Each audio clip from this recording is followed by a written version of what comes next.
भन्नेहरूले कमसे कम लाज त जोगाउनुहोस्। जाँचको कापी लेखिदिएको मान्छे मध्येको एउटा प्रमुख मान्छे यो देशको प्रधानमन्त्री भएको छ हिजो।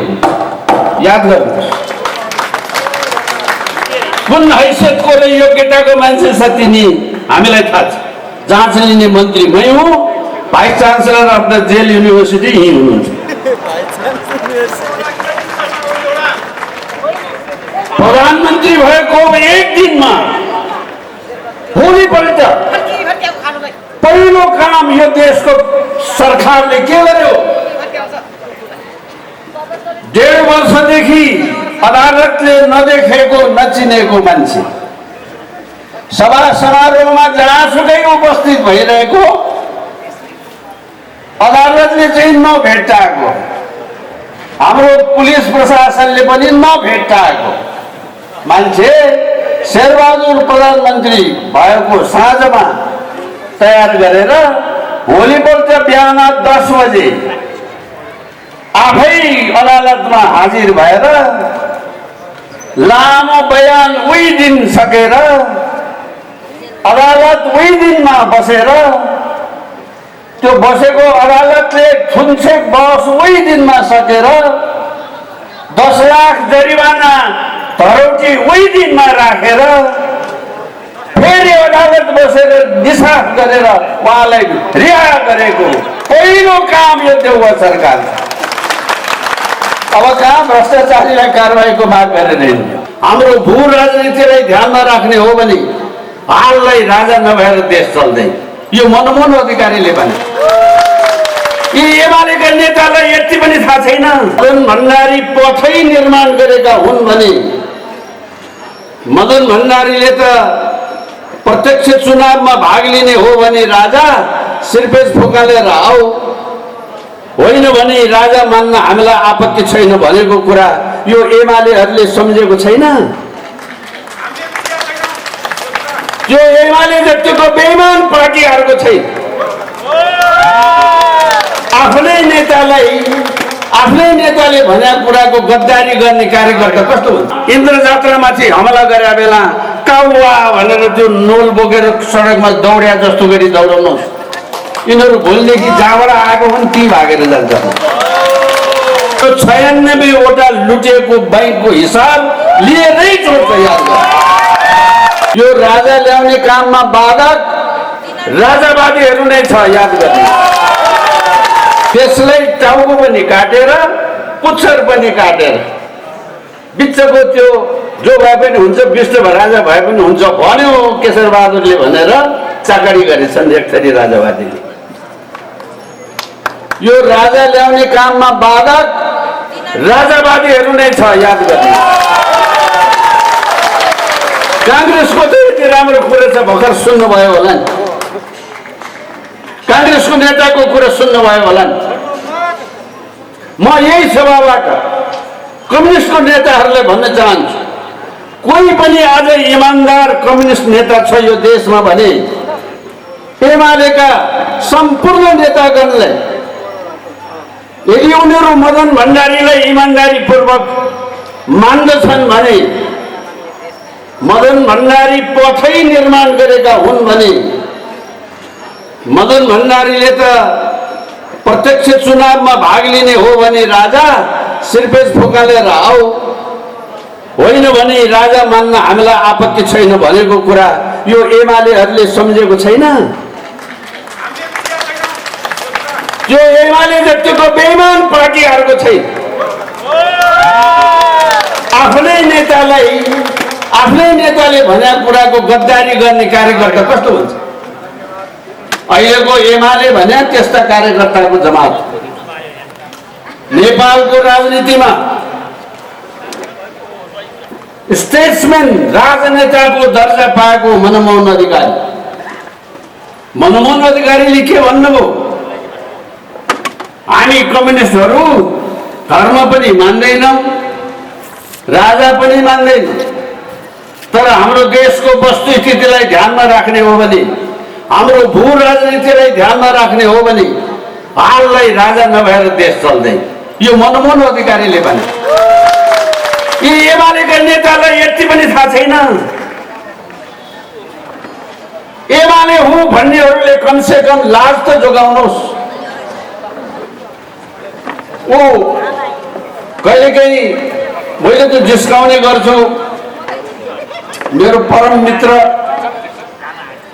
विपिन कोइरालाजी नेपालको राजनीतिमा एउटा दुर्भाग्य कस्तो भयो उहाँको र मेरो बिचमा भने म शिक्षा मन्त्री भएँ, उहाँ जेलमा हुनुहुन्छ। म शिक्षा मन्त्री भएर जाँच लिने, उहाँ जेलमा बसेर जेल बसेर जति सबैको लेखिदिने एक्लै। अनि कृष्णप्रसाद भट्टराईजीले यो विपिन भनेको vice chancellor of the jail university भनेर जिस्काउनुहुन्थ्यो। अर्थात् जेल विश्वविद्यालयको चान्सलर हो यो भनेर जिस्काउनुहुन्थ्यो। मैले यो बारम्बार अन्तर्वार्तामा भन्ने गरेको छु, तपाईँहरूले सुन्नुभएको होला। तर आज संयोग पऱ्यो म उहाँ अगाडि नै भएको हुनाले मैले त्यो अन्तर्वार्तामा त नाम लिएको थिइनँ। आज मैले यो भने त्यसरी लेखिदिएको जाँचको कापी लेखिदिएको मान्छे मध्येको एउटा प्रमुख मान्छे यो देशको प्रधानमन्त्री भएको छ हिजो। याद गर्नुहोस् कुन हैसियतको र योग्यताको मान्छे छ तिनी हामीलाई थाहा छ। जाँच लिने मन्त्री मै हुँ, vice chancellor of the jail university यही हुनुहुन्छ। प्रधानमन्त्री भएको एक दिनमा भोलिपल्ट पहिलो काम यो देशको सरकारले के गर्यो? 1.5 वर्षदेखि अदालतले नदेखेको नचिनेको मान्छे सभा समारोहमा जहाँसुकै उपस्थित भइरहेको, अदालतले चाहिँ नभेट्टाएको, हाम्रो पुलिस प्रशासनले पनि नभेट्टाएको मान्छे शेरबहादुर प्रधानमन्त्री भएको साँझमा तयार गरेर भोलिपल्ट बिहान 10 बजे आफै अदालतमा हाजिर भएर लामो बयान उही दिन सकेर अदालत उही दिनमा बसेर त्यो बसेको अदालतले थुन्सेक बहस उही दिनमा सकेर 10 लाख जरिवाना धरौटी उही दिनमा राखेर फेरि अदालत बसेर निसाफ गरेर उहाँलाई रिहा गरेको पहिलो काम यो देउवा सरकार। अब कहाँ भ्रष्टाचारीलाई कारबाहीको माग गरेर हामीले अघि नै नारा लाउँदै आयौँ, भ्रष्टाचारीलाई कारबाही गर, कारबाही गर। देउवा भएको भए के भन्नुहुन्थ्यो? म जन्गे पनि गर्दिनँ, जन्गे पनि गर्दिनँ। प्रधानमन्त्री भएको पहिलो काम, 1 नम्बरको काम यो देशमा हिजो भएको कुरा तपाईँहरूले याद गर्नुभयो कि भएन? अनि त्यस पछाडि क्याबिनेट बसेर अनि कोभिडलाई औषधि किन्ने काम ल गरेको यही। 3 जिल्ला भन्ने खोइ नेवार भन्नुभयो उहाँले। नेवारले अध्यक्षता गरिरहेछ यहाँ समारोहको। उसले त्यो नेवार चिनेको छैन, खोइ नेवार भएर खोजिरहेछ। यो नचिन्नु र थाहा नपाउनुको महारोग यस्तै हुन्छ।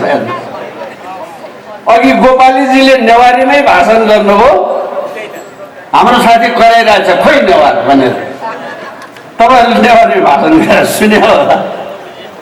यो यस्तो दिउँसै रात पार्ने राजनीति भयो क्या? हेर्नुहोस्, म आज जुन घरको भित्तामा बसेर तपाईँहरूतिर फर्केर कुरा गरिराखेको छु, जीवित देवीको देवता स्थान हो यो।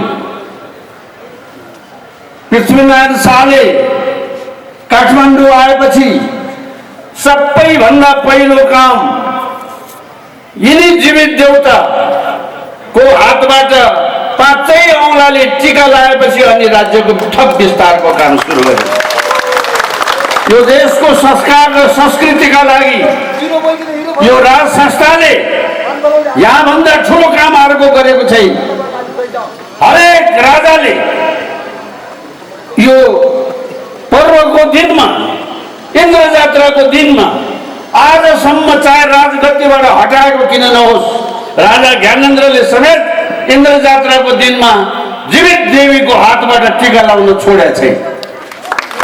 संस्कृति जोगाउने भनेको यसरी हो। यो दरबार जो बनेको छ यो पृथ्वीनारायण शाहको स्टाइलको दरबार होइन, यो काठमाडौँको स्टाइलको दरबार।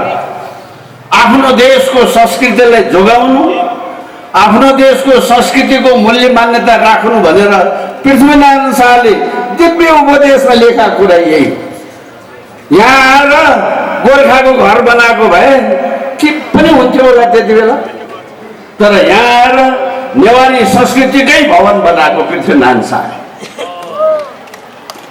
हेर्नुहोस्, आज आफ्नो देशको संस्कृति मूल्य मान्यता भत्काउनको निमित्त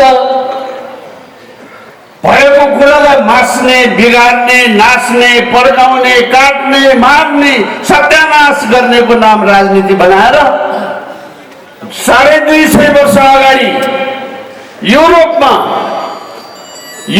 तपाईँको चाहिँ नि औद्योगिक क्रान्ति हुँदाखेरि उद्योगपतिले मजदुरलाई शोषण गरे भनेर यस्तो उद्योग पनि मास्नुपर्छ, संसारको राज्य पनि मास्नुपर्छ, वेदरिङ अवे अफ स्टेट भन्छ त्यसलाई, त्यो पनि मास्नुपर्छ भनेर एउटा अँध्यारो बिजुली नभएको कोठामा 7 पेजको दास क्यापिटल लेखेको कार्ल मार्क्स भन्ने मान्छेले त्यो पढ्या भरमा भएको कुरा मास्नुपर्छ, अर्को कुरा ल्याउनु पर्छ, अर्को कुरा स्वतः आउँछ भनेर गाउँ गाउँमा दुःखले बनाएको झोलुङ्गे पुल काटिदियो माओवादीले।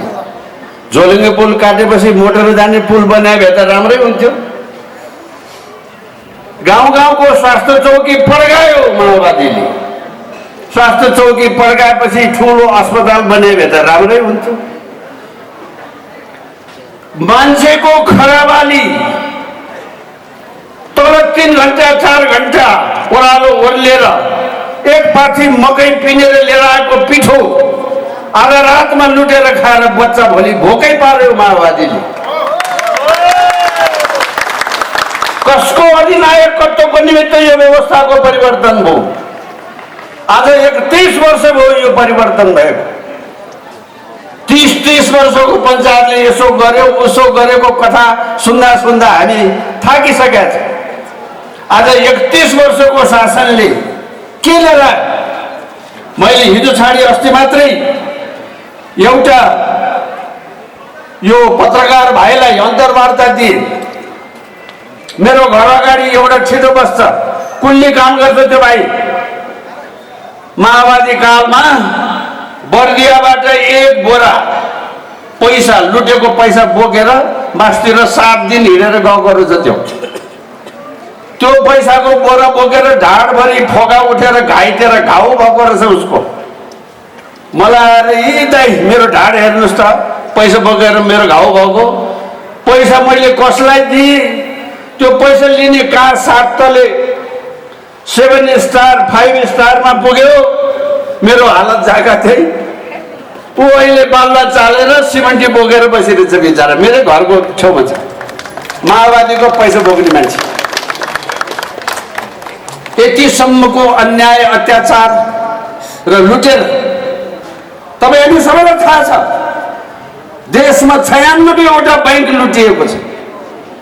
अब आनन्द भयो भन्नलाई बैंक लुटिया छ भनेर। बैंक लुट्यो भने के? तपाईले मेहनत गरेर, तपाईले परिश्रम गरेर, तपाईका भाइ छोराले कहाँ 50 डिग्रीको गर्मीमा कमाएर पठाएको राखेका पैसा लुट्या होइन भने त्यो पैसा कहाँबाट आयो? त्यसको हिसाब चाहिँदैन? त्यसको हिसाब बुझाउनु पर्दैन?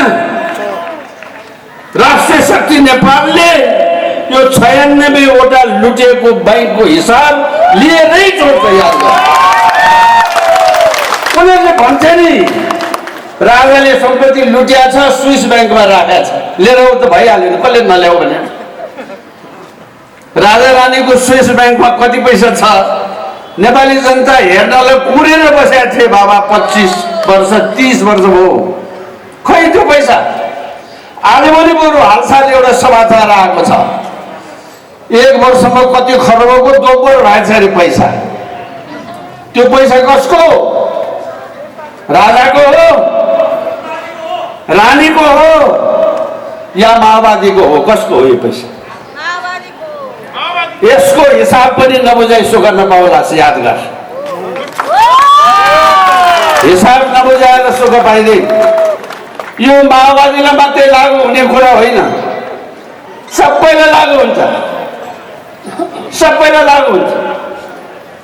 राजनीतिमा विशेष गरी यस्तो हिसाब झन् नबुझाइ सुखै छैन। हिसाब बुझाउँदा बुझाउँदा यो देशमा त कानुन त्यसो भएर हटाएको हो कि क्या हो? झुन्ड्याउने कानुन आजभोलि चर्चा चलेको छ। फाँसी दिने कानुन फेरि ल्याउनु पर्छ भनेर मैले चाहिँ लिडको लाउने भनेको छु। बारी जोतेपछि डल्ला डुल्ली हुन्छ। त्यो डल्लामाथि मकै रोपेर पनि फल्दैन, कोदो रोपेर पनि फल्दैन, धान रोप्ने त कुरै भयो। हलो जोतिसकेपछि एकपटक त्यो गरुङको काठ तेर्स्याएर गोरुलाई बेसरी पुछार्नेमा ठेर दौडाएर त्यो डल्ला फोरेपछि मात्रै अनि बल्ल रोप्न पाइन्छ। अब सरकार आएको छ यी 1.5 वर्षमा, आएकै दिनमा यस्तो यस्तो यस्तो क्रान्तिकारी काम गर्ने सरकार। मैले अघि नै भनिहालेँ, यस्तो सरकारले भ्रष्टाचार अन्त गर्छ भनेर कोही पत्याउँछ? यस्तो सरकारले अझ धम्की लाएर गफ गर्छ। हिजो मैले त्यो फेसबुकमा हेरेँ, लो हामी आन्दोलनकारीलाई साह्रै हेपे बा, हामी यस्तो विधि हेप्ने हो देखा जाएगा भनेर धम्की लागेको छ एकजना सोनाम धन्यबहादुरले। यो कसलाई धम्की लागेको होला? कसलाई धम्की लागेको होला? लुच्चा लफङ्गालाई होला? बहादुर त यस्तो धम्कीबाट तर्सिँदैन। कोही बहादुर यस्तो धम्कीबाट तर्सिँदैन। काठमाडौँका जनताले अब खोल्न पर्यो आँखा। मैले एकपटक खानकोटको आमसभामा भने, त्यो चाहिँ नि बडो भाइरल भएको छ। झी नेवा त मेपिन्सा न्याठी यासा मलका ढाइपी, यो भने बुझ्नुभयो? हामी नेवारहरू कस्ता भने जसले जे गरे नि भइगयो भइगयो भनेर नि, भइगयो भन्दा भन्दा यस्तो सत्यानाश भइसक्यो। अब उपरान्त भइगयो नभन्नुहोस्। काठमाडौँका गुठियार उठ्या जस्तो गरी उठ्नुहोस्। काठमाडौँका इन्द्र जात्रामाथि हमला गरे बेला काउवा भनेर त्यो नोल बोकेर सडकमा दौड्या जस्तो गरी दौडाउनुहोस्। यिनीहरू भोलिदेखि जहाँबाट आएको पनि ती भागेर जान्छ। हेप्दा हेप्दा हेप्दा अति भयो यो हेपाई, अति भयो यो हेपाई। त्यसो भएको हुनाले हामी सबै यो विचार मिल्ने मान्छेहरू, राष्ट्रिय शक्ति नेपाल पार्टी होइन, म दोहोऱ्याएर भन्दैछु, यो पार्टी होइन। कुनै पार्टीको पछाडि अर्को पार्टी किन लाग्ने? यो अभियान हो।